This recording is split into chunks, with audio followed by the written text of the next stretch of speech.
기도하심으로 청년부회를 시작하겠습니다.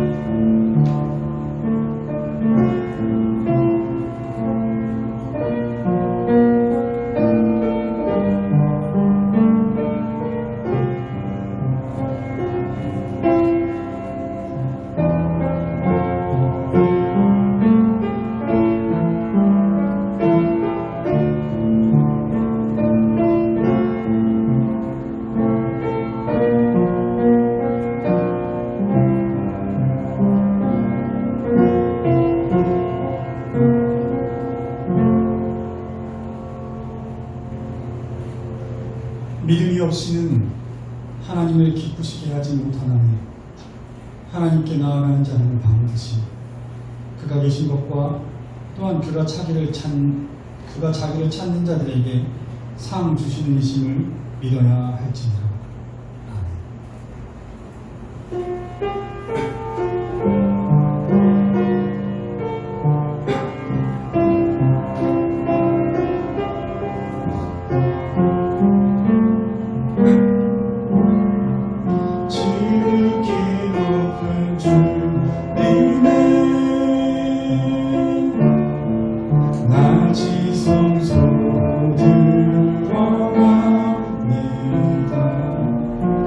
세상의 신을 걷고서 주 보좌 앞에 엎드리리. 내 주를 향한 사랑과 그 신뢰가 사그러져 갈 때 하늘로부터 이곳에 장막이 덮이네.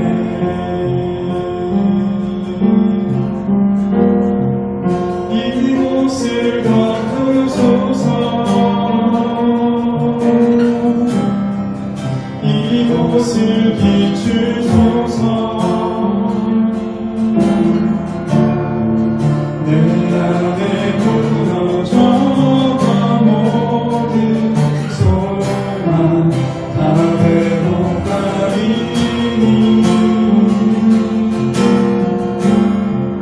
이곳을 지나소서.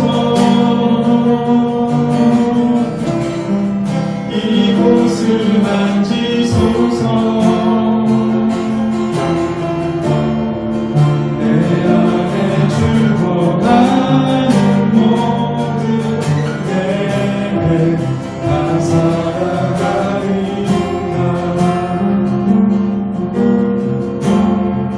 지극히 높은 주님의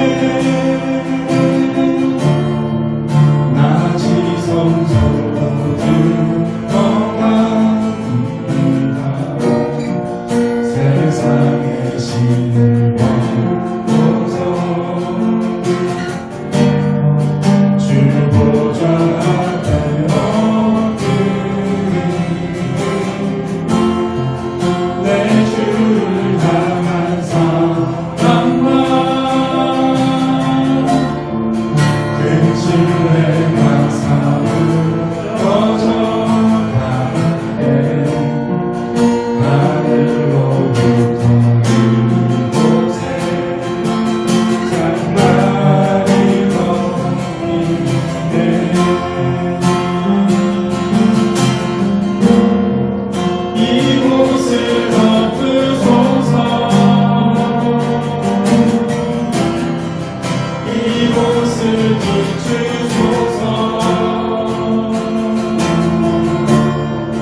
지금 이곳에 함께 하셔서 우리의 예배를 받으시고 우리를 회복시키시고 우리를 새롭게 하신 주님께 우리의 신앙을 고백하겠습니다.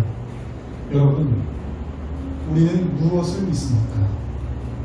전능하사 천지를 만드시 하나님 아버지를 내가 믿사오며 그 외아들 우리 주 예수 그리스도를 믿사오니 이는 성령으로 잉태하사 동정녀 마리아에게 나시고 본디오 빌라도에게 고난을 받으사 십자가에 못 박혀 죽으시고 장사한 지 사흘 만에 죽은 자 가운데서 다시 살아나시며 하늘에 오르사 전능하신 하나님 우편에 앉아 계시다가 저리로서 산자와 죽은 자를 심판하러 오시리라.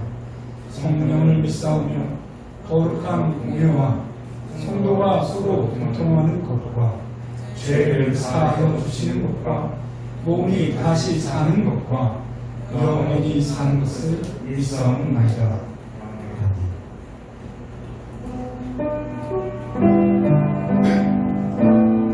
지금 이런 고백하였듯이 우리의 믿음 중에 하나가 뭐냐면 우리의 죄를 용서하실 것을 믿는 것입니다.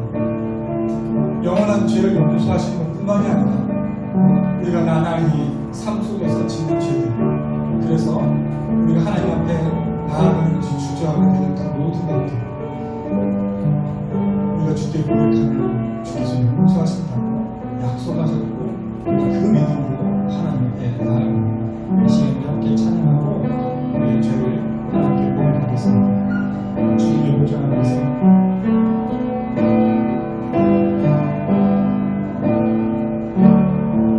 주님의 보좌 앞에서 간절히 기도합니다.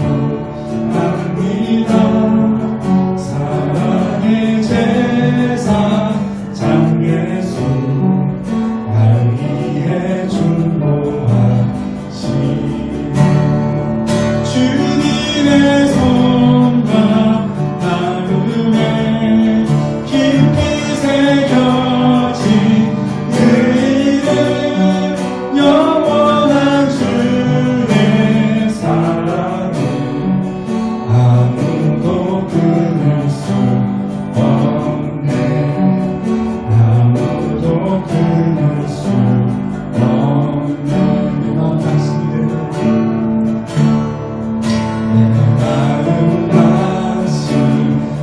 되면 죄책감에 쌓일 때 내 모든 죄를 사하신 주님을 바라보니 다시 한번 내 마음 낙심이 되어 마음 낙심이 되면 죄책감에 힘 쌓일 때 내 모든 죄를 사하신 주님을 바라봅니다. 죄 없는 주님 주사 날 자유케 하심으로 보기에 하나님께서 날 용서해 주셨네. 날 용서해 주셨네. 여러분, 지금 주님이 어디 계시죠? 하나님 우편에 계세요. 하나님 우편에서 무엇 하고 계신가요? 바로 우리를 위해서 기도하고 계세요. 하나님께 우리의 죄를 용서해달라고, 우리를 새롭게 해달라고, 하나님께서 약속하신 바이니 죄를 고백하는 자마다 용서하여 달라고 하나님께서 하나님의 우편, 예수님께서 하나님의 우편에 앉으사 우리를 위해 기도하고 계십니다.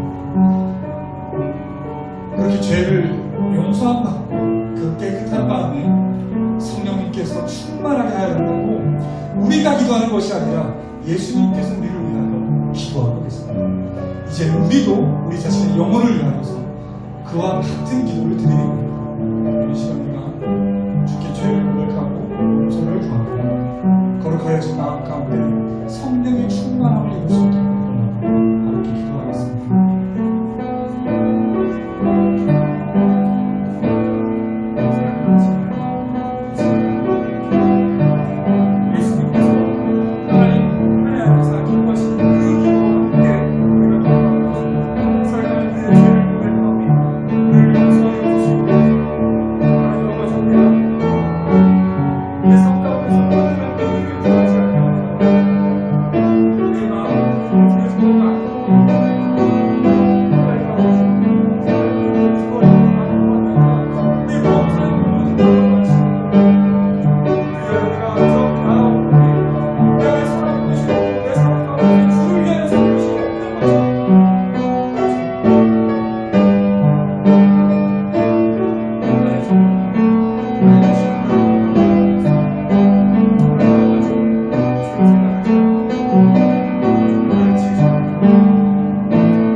하나님께서 성령으로 다윗으로 하여금 노래하게 한 시편 86편 5절입니다.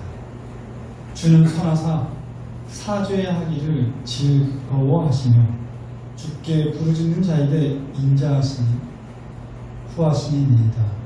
아멘.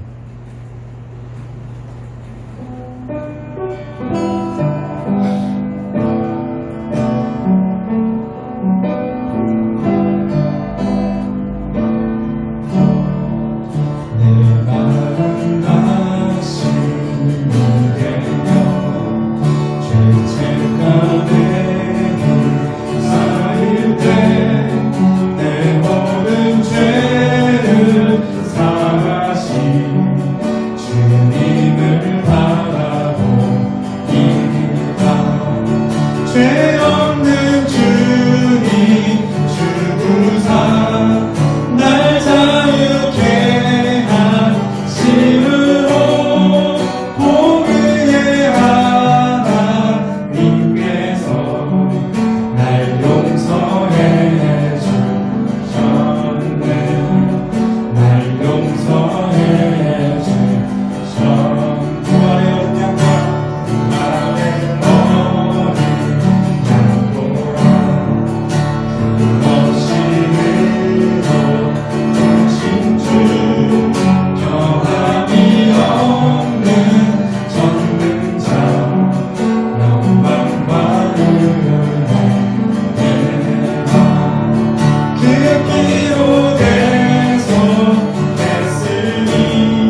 소망의 노래로 나의 무릎을 얻으신 주 예수 이름 안에 살게 하소서 고달픈 삶의 그날도 무뎌지고 사라질 것을 내 맘두네 헛되고 헛된 손을 바라보며 그 은혜를 놓치며 살았네 주어진 삶은 묵묵히 살아가며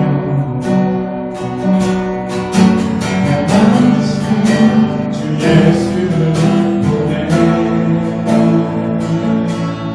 사랑 가운데 놓여진 나의 삶은 날 건지신 그 이름 예수 나의 한숨을 아프셨네 주를 향한 노래로 소망의 노래로 나의 눈물을 주 예수 이름 안에 살게 하소서 나의 한숨을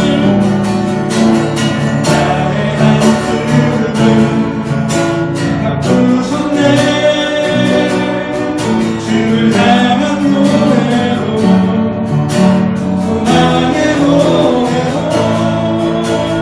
나의 눈물을 거두신 주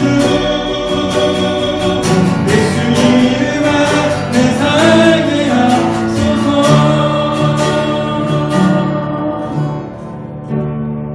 이 시간 우리가 이제 함께 기도하기를 원하는데요.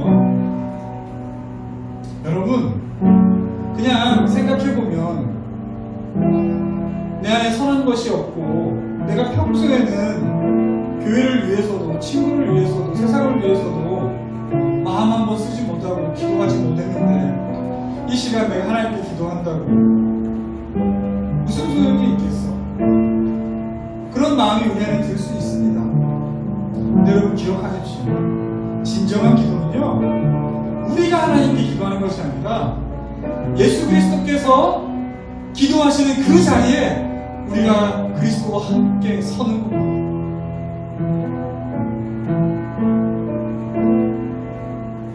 예수님께서 하나님께 하시는 그 기도에 우리도 동참합니다. 그러니까 기도의 능력은 우리 안에 있는 것이 아니라 예수 그리스도 안에 있는 것입니다. 여러분, 예수님께서 하신 그 기도에 여러분이 동참하시면 됩니다. 청년부를 위해서, 그리고 또 이렇게 함께 예배드리지 못하는 우리 청년들을 위해서, 그리고 코로나를 위해서, 그리고 홍수로 인하여 고통받는 자들을 위해서, 그들을 돕는 자들을 위해서 이 시간 함께 기도하겠습니다. 기도하겠습니다. 사랑하는 시간 하나님, 이 시간 하나님 아버지, 우리의 선한 우리 어떤 우리의 정성 그것을 기도할 수 있는 것이 아닙니다. 하나님 아버지, 우리가 가질 수 있는 믿음은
예수 그리스도 때문입니다.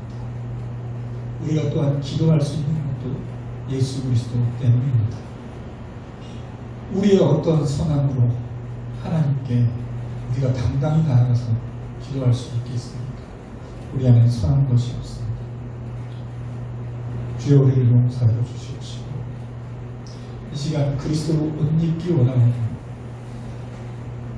그리스도로 우리의 죄를 덮어주시고 그리스도로 우리를 의롭게 옷 입혀주사 그리스도와 함께 그리스도께서 들으시는 그 기도로 하나님께 나아갈 수 있도록 인도하여 주옵소서. 우리 청년부 형제자매들 한 명 한 명이 하나님을 더욱 깊이 깨달아가기를 원합니다. 말씀 가운데서 깨닫는 것뿐만 아니라 삶의 순간순간마다 하나님을 알아갈 수 있도록 인도하여 주시옵소서. 함께 예배드리지 못하는 청년들이 있습니다. 하나님 함께 모여 예배드리지 못하지만 온라인으로 예배를 드릴 때에도 동일한 은혜로 함께 해 주시옵소서. 코로나와 홍수로 고통받는 자들을 주께서 위로하여 주시고 그들을 위하여 수고하는 자들에게 지혜와 힘을 더하여 주시되 우리의 손도 보탤 수 있는 마음을 우리에게 허락하여 주사 우리도 작은 정성이나마 또한 작은 기도로나마 고통받는 자와 함께할 수 있는 우리 모든 청년들 될 수 있도록 인도하여 주시옵소서. 이 시간 주의 말씀을 듣습니다. 깨닫게 하시고 마음에 새기게 하여 주시옵소서.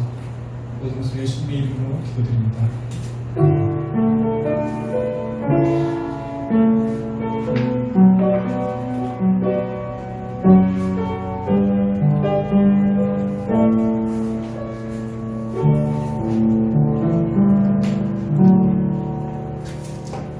오늘 함께 보신 말씀은 요한복음 1장 14절 말씀입니다.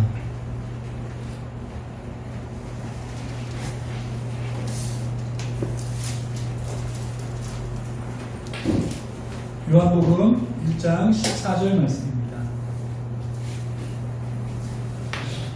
다들 마스크를 착용하시고 그 상태에서 한 절이니까 같이 천천히 공독하도록 하겠습니다.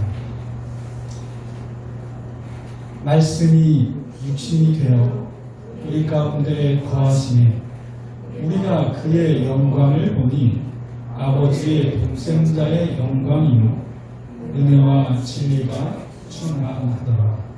아멘.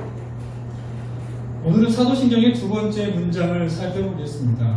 우리는 이 두 번째 문장은 그 외아들 우리 주 예수 그리스도를 믿사오니입니다. 지난 시간에는 우리는 천지를 창조하신 하나님을 우리의 아버지라고 고백하며 믿는다는 것의 의미를 살펴보았습니다.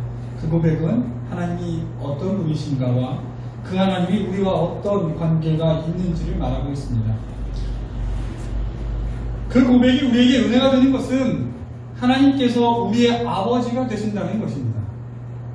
그런데 어떻게 하나님께서 그를 믿는 자에게 아버지가 되십니까?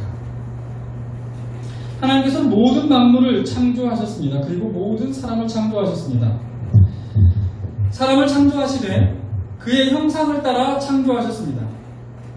그러면 모든 사람이 하나님의 형상으로 지음을 받았기 때문에 모든 사람이 하나님의 자녀가 아닙니까? 즉 하나님께서는 그를 믿는 사람만이 아니라 그를 믿지 않는 모든 자의 창조자 하나님이시며 또한 모든 사람의 아버지가 되시는 것이 아닙니까? 그런데 왜 믿는 자에게만 하나님께서 아버지가 되십니까? 이를 위해서는 우선 성자 예수님께서 성부 하나님의 아들 되심을 이해해야 합니다.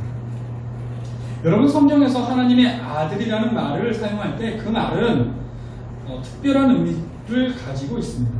그러니까 성경에서 하나님의 아들이라고 말할 때는 그 말은 하나님과 같은 형질을 가지고 있다는 말입니다. 그러니까 아버지와 아들 이렇게 우리 어감상으로는 아버지와 아들 그러면 좀 아버지보다는 못한 이런 느낌인데요. 이 히브리어에서는 그런 의미가 아닙니다. 성경에서 말하는 의미는 어떤 의미냐면 개의 아들은 개고 소의 아들은 소고 고양이의 아들은 고양이라는 의미에서 하나님의 아들이라는 의미입니다. 즉 예수님을 하나님의 아들이라고 말할 때 그것은 예수님이 하나님과 본질상 똑같다는 것을 의미합니다. 요한복음 1장 1절입니다. 태초에 말씀이 계시니라. 이 말씀이 하나님과 함께 계셨으니 이 말씀은 곧 하나님이시니라. PPT가 넘어갔어야 되죠. 요한복음 1장 1절. 그리고 오늘 본문입니다. 요한복음 1장 14절입니다. 말씀이 육신이 되어 우리 가운데 거하시며 우리가 그의 영광을 보니 아버지 독생자의 영광이요 은혜와 진리가 충만하더라. 즉 이 두 구절은 이렇게 연결됩니다. 태초에 말씀이 있었는데 그 말씀은 하나님과 같다. 그리고 그 말씀이 육신이 되어 우리 가운데 나타나셨다. 우리가 육신이 된 말씀을 보니, 즉 육신이 된 말씀 예수님을 보니 그의 영광이 하나님의 영광과 같더라. 예수님은 하나님과 마찬가지로 은혜와 진리가 충만하더라 라는 말입니다. 그래서 예수님은 다음과 같이 말씀하셨습니다. 하나님을 믿으니 또 나를 믿으라. 내가 아버지 안에 거하고 아버지께서 내 안에 계심을 믿으라. 나와 아버지는 하나이니라. 하나님께서 보내신 이를 믿는 것이 하나님의 일이니라.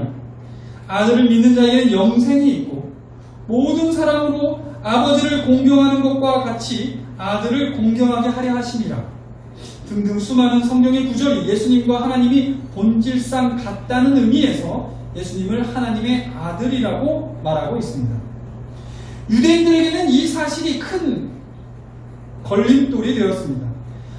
한 분 하나님을 믿고 섬기는 그들에게는 예수님을 하나님이라고 믿는 것은 마치 하나님이 두 분이라고 말하는 것과 같기 때문입니다. 사실 우리 역시 유대인들과 마찬가지로 한 분 하나님을 믿습니다. 그러면서도 예수님을 또한 하나님으로 믿습니다. 이것을 어떻게 인간의 지혜로 설명할 수 있겠습니까? 인간의 지혜로는 설명할 수 없습니다. 신약시대 이후로 이러한 삼위일체를 설명하기 위하여 수많은 시도가 있었지만 이를 완전히 설명할 수는 없었습니다. 우리가 삼위일체 하나님을 믿고 고백하는 것은 성경의 가르침대로 믿기 위해서입니다. 왜냐하면 하나님께서 자기 자신에 대한 지식 중 인간의 구원에 꼭 필요한 지식을 성경을 통해 우리에게 계시하셨기 때문인데 그 계시한 성경이 삼위일체 하나님을 말하고 있기 때문입니다. 그래서 우리는 본질적으로는 하나님은 한 분이시지만 그 한 분 하나님 안에 세 위격이 있다고 말합니다. 성부와 성자와 성령 하나님이 따로 존재하지 않고 오직 한 하나님이 계시는데 하지만 그 하나님 안에 성부와 성자, 성령이 계십니다. 즉 하나님 한 분 안에 세 위격이 있습니다. 그러나 이러한 위격의 구분은 삼위일체 하나님 안에서의 구분일 뿐 하나님의 밖으로는 하나님의 사역 안에서는 나뉘지 않습니다. 즉 모든 하나님의 사역은 밖으로는 삼위일체 하나님의 사역입니다. 즉 창조도 삼위일체 하나님의 사역이며 구원도 삼위일체 하나님의 사역입니다. 우리가 창조를 말할 때 이것은 분명히 삼위일체 하나님의 사역인데 다만 창조를 성부 하나님께서 창조하신 것으로 이렇게 대표격으로 성부 하나님께 창조를 돌려드립니다. 우리가 구원 사역을 말할 때 이것이 분명 삼위일체 하나님의 사역이지만 성자 하나님께서 이를 대표하십니다. 그리고 예수 그리스도로 말미암아 구원을 받은 그 선택받은 각 사람에게 구원을 적용시키는 것도 삼위일체 하나님의 사역이지만 이를 성령님께서 대표하십니다.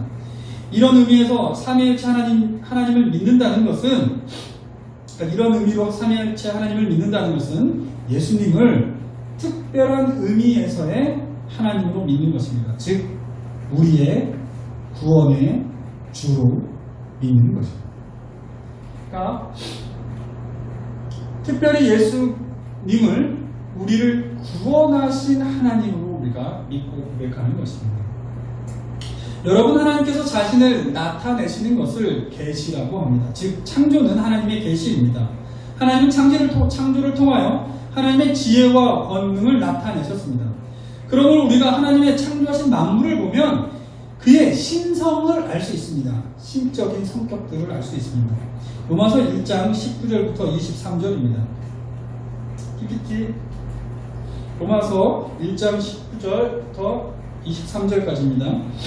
이는 하나님을 알만한 것들이 그들 속에 보임이라 하나님께서 이를 그들에게 보이셨느니라. 장세로부터 그의 보이지 아니하는 것들 곧 그의 영원한 능력과 신성이 그가 만드신 만물에 분명히 보여 알려졌나니 그러므로 그들이 핑계하지 못할지니라. 하나님을 알되 하나님을 영화롭게도 아니하며 감사하지도 아니하고 오히려 그 생각이 허망하여지며 미련한 마음이 어두워졌나니 스스로 지혜 있다나 어리석게 되어 썩어지지 아니하는 하나님의 영광을 썩어질 사람과 새와 짐승과 기어다니는 동물의 모양의 우상으로 바꾸었느니라. 그러나 이 말씀이 무엇을 말해줍니까? 하나님께서는 분명하게 자기 자신을 창조를 통하여 나타내셨지만 사람이 이를 통하여 하나님을 영화롭게 하지 않는다는 것을 보여줍니다. 왜 그렇습니까? 성경은 모든 인간의 죄로 인해 그 마음이 어두워졌기 때문이라고 말합니다. 하나님께서는 천지 만물을 지으셨고 또한 인간을 창조하시되 인간 안에 하나님이 지으신 만물을 보고 하나님을 알 수 있도록 하셨습니다. 이것을 우리는 하나님의 일간 계시라고 합니다. 그러나 타락한 인간은 이 하나님의 일간 계시를 통해 하나님의 존재를 어렴풋하게 알 수 있을 뿐 그 일간 계시를 통하여서는 천지를 창조하신 하나님께 그 일간 계시를 통하여서는 천지를 창조하신 하나님께서 인간을 지으신 그 목적은 알 수가 없습니다. 하나님을 어렴풋하게 존재한다는 정도만 알 수 있을 뿐 인간이 하나님이 왜 천지를 창조하셨고 왜 인간을 창조하셨는지는 자연 만물을 통해서는 알 수 없다라는 얘기입니다. 그런데 우리는 알고 있는 그 목적이 무엇입니까? 그것은 바로 하나님을 알고 하나님께 예배하고 하나님께 감사하며 그에게 영광을 돌리도록 하는 것입니다. 그래서 하나님께서는 일간 계시로는 이러한 하나님께서 인간을 지으신 목적에 다다를 수 없기 때문에 특별한 의미에서 자기 자신을 나타내셨습니다. 우리는 이러한 하나님의 계시를 특별 계시라고 합니다. 인간이 자신 안에 있는 능력을 바탕으로 자연 만물을 통해 깨닫는 하나님에 대한 지식으로는 하나님의 이러한 목적을 깨달을 수가 절대로 없습니다. 그렇기 때문에 하나님께서는 자기 자신을 말씀 형태로 인간에게 알리셨습니다. 하나님께서 인간의 언어로 인간에게 하나님이 어떤 분이신가를 알리셨습니다. 그리고 그것이 바로 성경입니다. 그리고 그 알린 내용들이 하나님의 어떠한 분이신가와 인간이 어떠한 존재인가를 포함하고 있고 인간이 어떠한 목적으로 지어져 있는지가 다 포함되어 있습니다. 우리는 이것을 바로 하나님의 특별 계시라고 하고 그 모든 특별 계시는 성경에 기록되어 있습니다. 그리고 성경은 먼저 인간이 자연 만물을 통해 깨달은 하나님의 존재에 대한 어렴풋한 이해를 바로잡아줍니다. 그렇게 성경은 하나님께서 천지를 창조하시고 또한 인간을 지으셨음을 인간의 언어로 확실하게 인간에게 가르쳐줍니다. 그리고 왜 하나님께서 천지와 인간을 만드셨는지를 확실하게 인간의 언어로 가르쳐줍니다. 그것은 바로 하나님을 영화롭게 하기 위해서입니다. 그런데 왜 인간이 이러한 하나님의 목적을 벗어나게 되었을까요? 그것 또한 성경은 보여줍니다. 그리고 그렇게 그 목적에 벗어난 인간과 만물을 하나님께서 심판하실 것도 또한 말해줍니다. 그리고 이렇게 성경은 하나님께서 성경을 통해 창조와 그 목적 그리고 타락과 그에 따른 심판 그 모든 것을 우리에게 들려줍니다. 그리고 이어지는 성경의 이야기는 이렇습니다. 그러나 이 공의로운 심판이 하나님의 인내하신 성품 때문에 얼마간 유보되었다라는 것을 또한 성경은 말합니다. 유보된 심판, 즉 뒤로 미루어진 심판, 그 심판에 앞서 하나님께서는 구원 사역을 이루셨습니다. 하나님께서는 특별한 선택을 하시고 그 선택받은 자들을 하나님의 목적에 맞게 회복시키십니다. 이 선택받은 자의 회복을 통해 하나님의 성품이 드러납니다. 이것이 하나님의 공의로우심과 자비로우심을 만족시키는 회복입니다. 회복의 역사를 통해 하나님께서는 자신의 공의와 사랑을 완전히 이루십니다. 이 이야기가 바로 하나님께서 성경을 통하여 우리에게 보이신 자신에 대한 지식, 자신에 대한 이야기입니다. 즉 성경은 하나님께서 얼마나 공의로우신 분이시며 또한 얼마나 자비로우신 분이신 것을 우리에게 말해줍니다. 그리하여 우리가 그분의 공의와 자비를 찬송하게 합니다. 이것이 성경 전체의 이야기입니다. 하나님의 공의로우심과 하나님의 자비로우심을 성경은 이야기하고 있습니다. 그런데 여러분, 하나님께서 성경을 통하여 이러한 이야기를 우리에게 들려주실 때 그 모든 이야기는 그저 꾸며낸 이야기가 아닙니다. 즉 교훈을 위해 역사성이 없는 어떤 이야기를 만들어서 우리에게 이야기로 들려주고 있는 것이 아닙니다. 오히려 우리에게 들려주고 싶으신 말씀을 위해 친히 역사를 이루셨습니다. 하나님은 말씀으로 천지를 창조하셨습니다. 그러므로 하나님의 말씀은 창조의 말씀입니다. 또한 하나님은 말씀으로 구원을 약속하시고 그 구원을 이루셨습니다. 그러므로 하나님의 말씀은 구원의 말씀입니다. 그런즉 우리의 구원에 대한 말씀은 창조와 마찬가지로 그저 이야기가 아니라 역사 속에서 진행되어지는 이야기입니다. 즉 처음부터 하나님의 말씀은 역사성을 띠고 있었습니다. 즉 말씀은 항상 구체적인 존재와 역사로 이 땅에 나타났습니다. 오늘의 본문의 말씀처럼 말씀은 육신을 입게 되었습니다. 여기서 말씀이 육신이 된다는 것은 말씀이 역사 가운데 구체적인 존재와 사건으로 나타난다는 것을 의미합니다. 그러므로 모든 말씀은 곧 한 존재와 그 존재를 둘러싼 사건들을 가리키고 있는 것입니다. 여러분, 성경을 통한 하나님의 말씀은 어떤 존재와 그 존재를 둘러싼 사건을 가리키고 있습니다. 그것이 무엇입니까? 성경의 모든 말씀이 가리키고 있는 분이 누구입니까? 그리고 그분은 무슨 일을 하셨습니까? 그분은 바로 예수 그리스도이십니다. 성경은 예수 그리스도와 그를 둘러싼 일들, 즉 그의 오심과 죽으심 그리고 부활하심과 다시 오심을 이야기하고 있습니다. 우리는 사도신경을 따라 다음 주부터는 그의 오심과 죽으심, 부활하심 그리고 다시 오심을 다루어 볼 것입니다.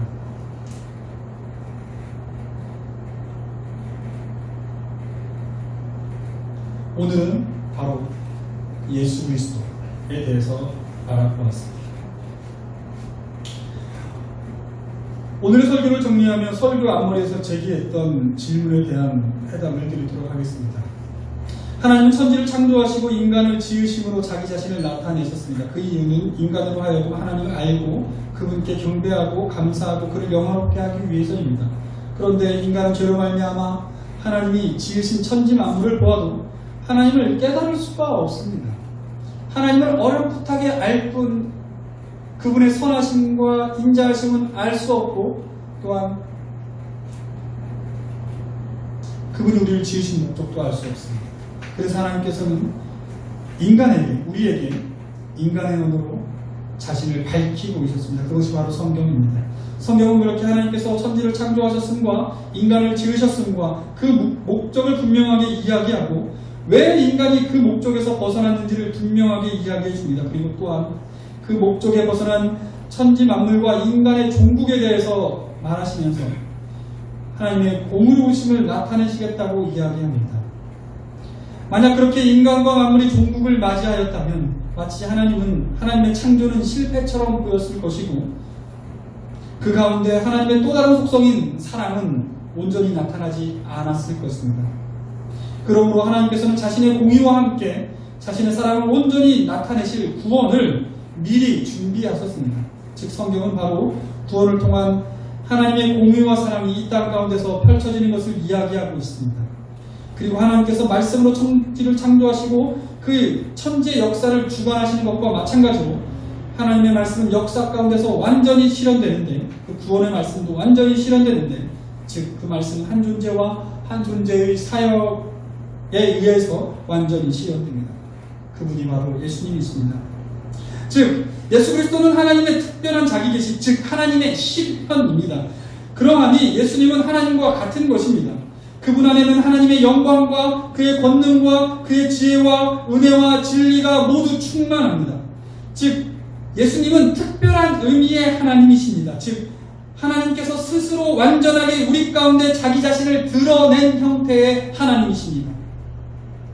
영이신 하나님께서 육신을 입어서 우리에게 본 바, 우리의 만진 바, 우리의 들은 바가 되신 것입니다. 하나님께서 완전히 자기 자신을 우리에게 보이신 것입니다. 그러므로 하나님의 모든 것이 예수님의 모든 것입니다. 그러므로 우리는 예수님을 하나님의 아들이라고 부르는 것입니다. 즉 온전한 의미에서 하나님의 아들은 유일합니다. 오직 예수 그리스도만이 하나님의 아들입니다. 즉 예수 그리스도는 하나님의 독생자입니다. 그런데 왜 우리는 예수님뿐만 아니라 우리도 하나님을 아버지라 부른다고 합니까? 성경은 이렇게 말합니다. 요한복음 1장 12절입니다. 영접하는 자 곧 그 이름을 믿는 자들에게는 하나님의 자녀가 되는 권세를 주셨습니다. 즉 우리는 그저 하나님의 창조물에 지나지 않았는데 많이 쳐준다고 해도 다른 만물과는 다르게 하나님의 형상을 따라 지음받았으니 그저 하나님의 종이라 칭하면 될 것을 하나님께서는 우리를 예수 그리스도로 말미암아 하나님의 자녀로 여기시겠다고 지금 말씀하고 계신 것입니다. 왜냐하면 예수 그리스도께서 하나님의 모든 속성을 그대로 지니셨기에 하나님의 아들인 것과 그러니까 예수님은 하나님의 모든 속성을 똑같이 지니셨기 때문에 하나님의 아들인 것이죠. 그것과는 차이가 있습니다. 차이가 있지만 우리가 원래 하나님의 형상으로 지음받았고 비록 타락하여 그 형상을 잃어버렸지만 예수 그리스도로 말미암아 하나님의 형상을 다시금 회복하게 될 것이고 단순히 잃어버렸던 형상의 회복을 넘어서 예수 그리스도와 신비한 연합을 이룰 것이기 때문에 우리를 하나님의 아들이라 부르게 되는 것입니다. 즉 예수 그리스도를 영접하는 자는 마치 하나님께서 예수님 안에 계시고 예수님께서 하나님 안에 계신 것과 마찬가지로 또한 우리가 예수님 안에 또한 예수님이 우리 안에 거하게 된다고 말씀하십니다. 그런즉 우리도 하나님의 아들이라 불리게 되는 것입니다. 이것이 무엇을 의미합니까? 즉 하나님의 영이자 예수의 영인 성령님께서 우리 안에 거하시는 것을 말합니다. 그리고 또한 우리 안에 하나님의 말씀인 예수 그리스도가 거하시는 것을 말합니다. 말씀과 성령이 우리의 영혼 안에 거하는 것. 그리하여서 그러니까 이게 여러분 성령심의 비밀을 잘 기억해 보십시오. 세상이 하나님께서 막 물질을 만드셨을 때 그 물질 위에 뭐가 운행하셨어요? 성령이 운행하셨어요. 그래서 하나님의 뜻대로 세상이 만들어졌어요. 그리고 그 만들어질 때 그냥 만들어진 게 아니라 어떻게 만들어졌어요? 성령이 운행하시는데 성령이 어떤 식으로 운행하세요? 말씀대로. 빛이 있으라 해서 그러니까 성령이 운행하시는데 말씀대로 성령이 운행하셔서 천지가 만들어졌다는 거예요. 이해되시죠? 그리고 그 말씀이 예수 그리스도의 그러니까 성령으로 말미암아 하나님의 말씀이 어떻게 돼요? 육신이 돼요. 성령으로 잉태되었잖아요. 말씀이 그러니까 성령은 운행하는 영이고 말씀이 성령으로 운행되어서 예수 그리스도가 이 땅에 태어났잖아요. 그죠? 이걸 우리 성령신이라고 불러요. 그런데 그와 마찬가지 우리 안에 지금 뭐가 있어요? 우리 안에 두 가지가 있다고 말씀드렸죠. 하나님의 영이고 예수 그리스도의 영인 성령이 함께 계시고 예수 그리스도 즉 말씀이 우리 안에 계세요. 그럼 우리가 어떤 일을 할까요? 어떤 일이 일어날까요? 말씀이 성령의 운행하심을 따라서 어떻게 돼요? 실현이 되는 거예요. 천지창조와 비슷한 느낌이에요. 그러니까 우리 안에 있는 말씀이 성령의 운행하심을 따라 우리의 인격을 통해서 우리의 입술과 우리의 행동을 통해서 나타난다는 거죠. 그렇게 나타나는 게 뭐가 나타나는 거예요? 이게 하나님의 선하심과 인자하심, 하나님의 그 성품들이 드러나는 거죠. 우리가 달리 이걸 뭐라고 해요? 성령의 열매라고 하죠. 여러분 이해되세요? 그러니까 우리는 그렇게 지음받은, 그래서 우리를 하나님의 아들이라고 부르는 거예요. 우리 안에 말씀과 성령이 거하고 그 성령이 말씀을 운행하여 그것을 우리의 행실로 실현시켜서 그리스도를 세상에 드러나게 하니까 우리가 뭐예요? 그래서 하나님의 아들입니다.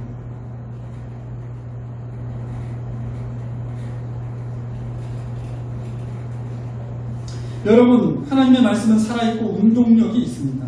즉 하나님의 말씀은 천지를 창조하신 힘이 되는 말씀입니다. 그러므로 우리 안에 하나님의 말씀이 있으면 그 말씀은 반드시 실현됩니다. 마치 말씀이 육신을 입어 우리 가운데 거하신 것처럼, 즉 예수님께서 역사 가운데서 온전히 하나님을 보여주신 것처럼, 이해하세요? 지금 이해되시죠? 비유예요. 예수님의 삶이 우리 성도들의 삶을 보여주신 거예요. 그러니까 말씀이 육신이 되어서 역사 가운데 드러난 것처럼 우리 안에 있는 말씀이 우리의 삶 가운데 역사성을 띄어서 우리의 행실을 통하여 그리스도를 드러낸다. 예수 그리스도께서 하나님을 드러내신 것처럼, 마치 말씀이 육신을 입어 우리 가운데 거하신 것처럼, 즉 예수님께서 역사 가운데서 온전히 하나님을 보여주신 것처럼 우리에게 약속으로 주신 말씀이 주님의 시간에 모두 우리 안에 이루어져서 우리를 통해 하나님이 드러나는, 하나님의 성품이 드러나는. 그러므로 우리는 오늘의 본문을 우리에게 이렇게 적용하여 읽을 수 있습니다. 오늘의 본문 아시죠? 말씀이 육신을 입어, 그거를 우리의 하나님의 말씀이 우리 삶 가운데 이루어지니 그 역사를 보니 하나님의 영광과 진리와 은혜가 충만하더라. 이게 바로 하나님의 아들로 양자된 우리가 이 세상을 살아가게 된 형식인 겁니다. 말씀이 육신이 되어도 우리 가운데 거하신 건 예수님이죠. 그 말씀이 또한 우리 삶 가운데서 이루어져서 그 역사하심을 보니 하나님의 영광, 하나님의 진리, 은혜가 드러나는 거예요. 그게 바로 그리스도인으로 부름받은 우리입니다. 여러분, 우리가 우리 안에 있는 하나님의 말씀을 행할 때 우리 자신도 물론이고 세상 모든 사람들이 하나님의 영광과 진리와 은혜를 보게 됩니다. 성경은 이렇게 우리가 하나님의 말씀에 순종하여 열매를 맺으면 우리가 하나님의 아들이라 일컬음을 받을 것이라고 말하고 있습니다. 여러분, 하나님의 말씀은 반드시 이루어진다. 무서운 말씀일 수 있는데요, 심지어 우리가 불순종하여도 하나님의 말씀은 이루어집니다. 이 말은 불순종에 대한 하나님의 경고의 말씀도 반드시 이루어진다는 말씀입니다. 여러분, 이스라엘 민족을 생각해 보세요. 이스라엘 민족은 하나님의 백성, 하나님 선택한 백성입니다. 근데 그들을 향한 하나님의 말씀이 있었고 그들이 불순종하였음에도 불구하고 그 불순종에 대해서 하나님께서 약속하신 말씀이 또 있죠. 그 말씀이 이루어졌습니까? 이루어지지 않았습니까? 성도 여러분 잘 생각하셔야 됩니다. 왜 하나님의 말씀을 두려워해야 하는지, 왜 우리가 하나님을 경외해야 하는지. 여러분, 이스라엘은 하나님이 선택하신 민족이에요. 우리도 하나님도 우리를 선택하시고 우리 구원하셨다는 걸 믿잖아요. 그죠? 거기가 끝이 아닙니다. 그와 같이 우리를 향한 하나님의 말씀이 있고 우리의 순종에 대한 하나님의 말씀, 약속의 말씀이 있고 불순종에 대한 하나님의 약속의 말씀이 있어요. 그러니까 우리가 불순종하면 그 불순종의 말씀이 반드시 이루어지는 거예요.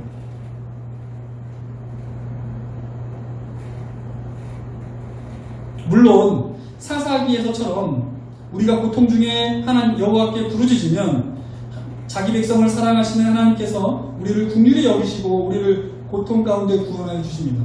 이것도 또한 약속이기 때문에 그렇죠. 그러니까 우리가 불순종하면 그에 따른 하나님의 이루어지는 약속의 말씀 반드시 있고 그 가운데서 우리가 우리의 죄를 깨닫고 하나님 앞에 또한 용서를 구하며 나아가면 용서해 주신다는 말씀이 있기 때문에 또 그 용서가 이루어지는 거예요. 이해하셨죠?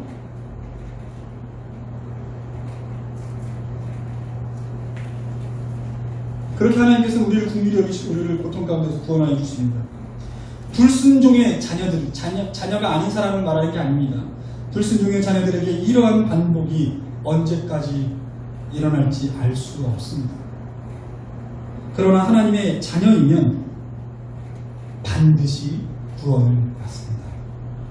그리고 고백하게 될 것입니다. 즉 평생을 하나님께 불순종하며 매맞다가 왔지만 하나님 선택된 자녀라서 구원받았어. 그런 자들은 이렇게 고백하게 될 것입니다. 우리의 불순종 가운데서도 하나님께서는 아버지의 사랑의 매로 우리를 가르치셨고, 비록 우리가 많은 열매를 맺지는 못하였지만 오직 예수 그리스도를 믿는 믿음을 보시고 우리의 죄를 용서하셨으니 하나님의 은혜가 우리에게 넘쳐납니다. 그렇게 고백하게 되겠죠. 이스라엘 민족이 그렇게 고백하잖아요. 이스라엘이 바벨론으로 끌려가서 고백하는 그 고백이 바로 그것이 아닙니까? 그러나 우리 모두가 이런 고백으로 하나님 앞에서 사는 것이 아닙니다. 순종의 자녀들은 그 순종에 대한 하나님의 말씀이 이루어지고 그 순종의 삶이 이 땅 가운데서 하나님의 진리와 은혜와 영광을 보여줍니다. 그래서 사람들이 그를 보면 하나님의 속성들을 알게 되고 그들을 하나님의 아들이라 그리스도인이라 부를 것입니다.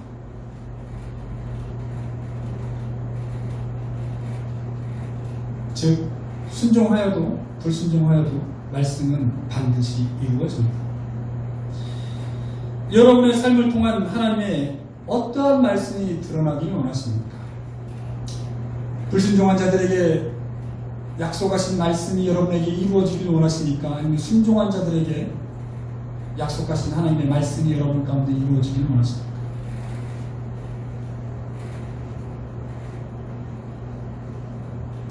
마지막으로 오늘 설교에 해당하는 하이델베르크 문답을 함께 읽어보도록 하겠습니다.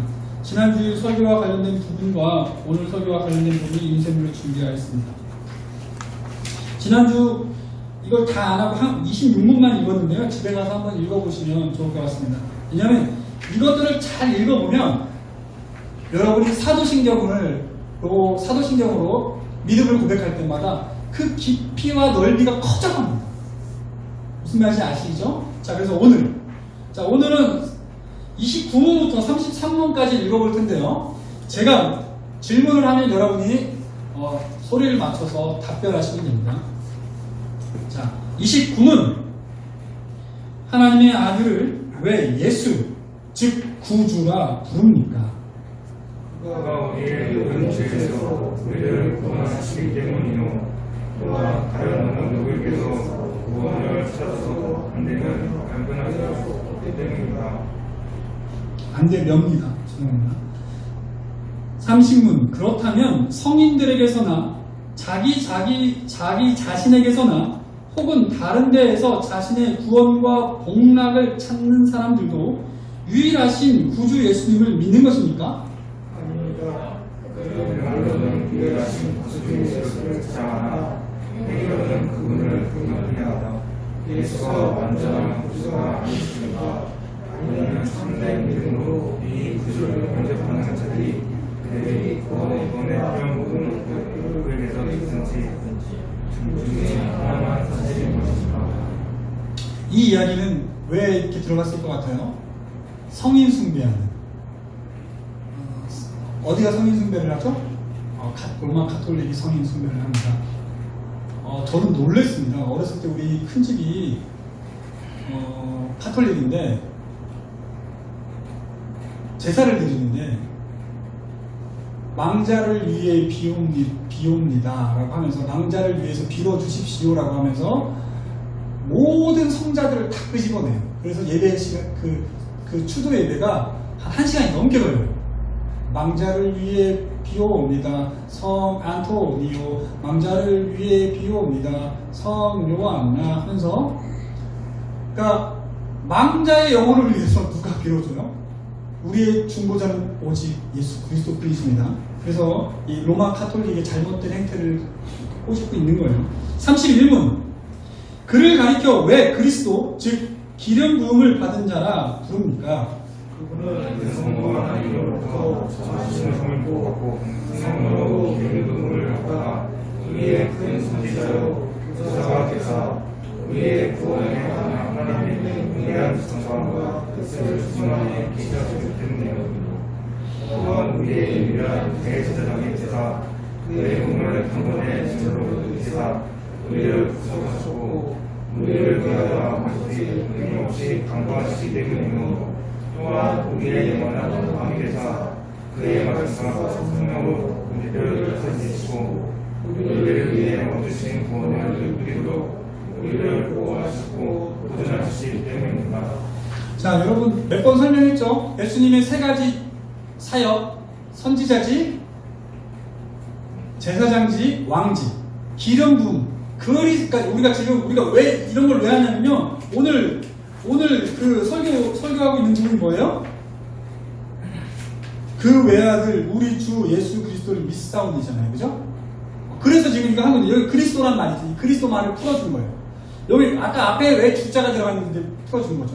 무슨 말인지 알겠어요? 근데 그리스도라는 건 그리스도 즉 기름을 부은 받은 자는 왕, 제사장, 선지자가 기름을 부어 받았거든요. 예수님은 이 세 가지를 다 하셨다라는 거예요. 선지자 가르치셨고 대제사장 우리를 위하여 죽으셨고 왕 우리를 다스리시는 겁니다. 자, 이제 32문 그러면 우리는 왜 그리스도인이라 불립니까? 내가 믿음으로 그리스도의 주체가 되었고 또한 그의 기름 부으심에 참여한 자가 되어 그의 이름을 고백하고 나 자신을 감사의 산심으로 그에게 드리며 또한 이 땅에서 3년 동안 자유롭고 순한 영생으로 죄와 마귀를 대적하며 싸우며 그 이유로는 그와 함께 영원히 모든 피조물들을 책임지기 때문입니다. 33문 우리도 하나님의 자녀인데 왜 그를 하나님의 독생자라 부릅니까? 오직 그리스도만이 하나님의 영원하신 공생적인 아들이시며 우리는 그리스도로 말미암아 그대로 입양된 하나님의 자녀이기 때문입니다. 아멘.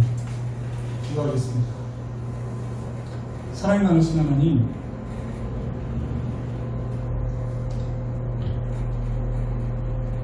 하나님의 말씀은 역사 가운데 이루어졌습니다. 우리를 향한 구원의 말씀이 이루어졌습니다.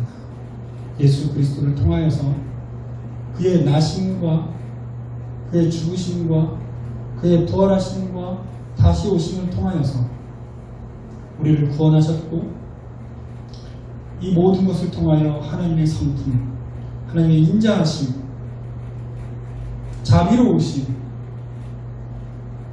우리를 사랑하심이 드러났습니다. 또한 그의 마지막 심판으로 말미암아 공의로우심 또한 드러날 것입니다. 이와 마찬가지로 우리 안에 말씀과 성령이 있어 우리 안에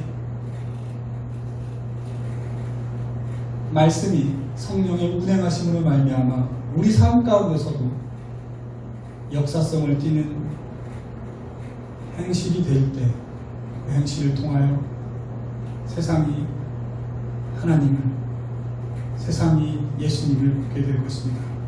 그리하여 우리도 하나님의 아들이라 일컬음을 받게 될 것입니다. 이 비밀을 우리가 깊이 간직하며 내 안에 있는 말씀이 성령으로 말미암아 내 삶 가운데 쓰여지기를 간절히 소망하며 사는 우리 모두가 될 수 있도록 인도하여 주옵소서. 모든 것을 예수님의 이름으로 기도드립니다. 아멘. 하늘에 계신 우리 아버지, 이름이 거룩히 여김을 받으시오며 나라에 임하시며 뜻이 하늘에서 이루어진 것 같이 땅에서도 이루어지리이다. 오늘날 우리에게 일용할 양식을 주옵시고 우리가 우리에게 죄 지은 자를 사하여 주옵소서. 우리의 죄를 사하여 주옵시고 우리를 시험에 들게 하지 마옵시고 다만 악에서 구하옵소서. 그의 나라와 권세와 영광이 아버지께 영원히 있사옵나이다.